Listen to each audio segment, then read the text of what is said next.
The FTTH Council Europe today presented its outstanding contribution to the Acceleration of FTTH in Europe Award to UK-based Gigaclear. I'm delighted to be joined by the company's Chief Executive, Matthew Hare. Matthew, thanks for joining us. Congratulations on the award. I've got to ask you, how did it feel when your name came out? Well, Brian, thank you very much for saying, and it was fabulous, obviously. I mean, what a great recommendation, what a great acknowledgement of what we've managed to do in the UK with Gigaclear.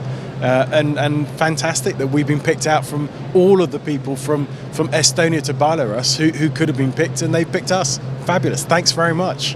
No, it's great, and the UK does have some unique challenges. Tell us about some of the hurdles you've overcome since you started, I think, 2010? Yeah, we started in 2010, just me on my own, so, really came from nothing, and we've now built up to a business of over 200 people, over 15,000 customers, and the challenges have been, really down to how do you finance an infrastructure business from the ground up with, from nothing? How do you, build a market position where people are willing to trust you with their broadband, and they've never heard of Gigaclear? I mean, they have now, and of course with this award they'll have heard of it even more, but they hadn't heard of us at all to begin with. And then it's actually the operational issues of actually building new infrastructure comes with a whole series of challenges, because bluntly you have to dig up all the roads. Yes, and you're saying that now they've heard of you. What's the kind of next step? Where do you go from here?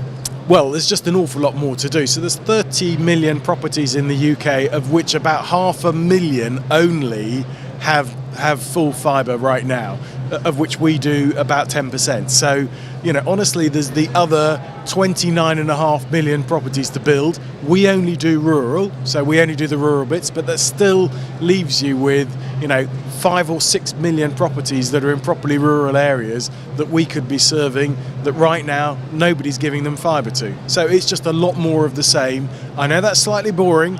Repeat, but that's what we're going to do. And in the process of what you've discovered and the experiences that you've been through, is there anything that you would say to our colleagues in Europe trying to do the same thing with rural areas?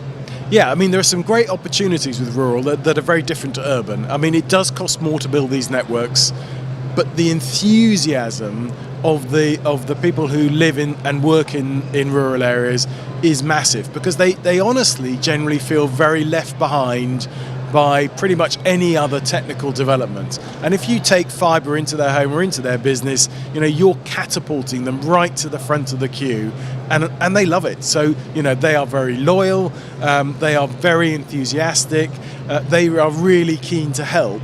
And you need to harness that while at the same time bearing in mind, this is a commercial endeavour, so you need to be focused on making sure you're building infrastructure that's going to be there for a long time, that investors are keen on supporting.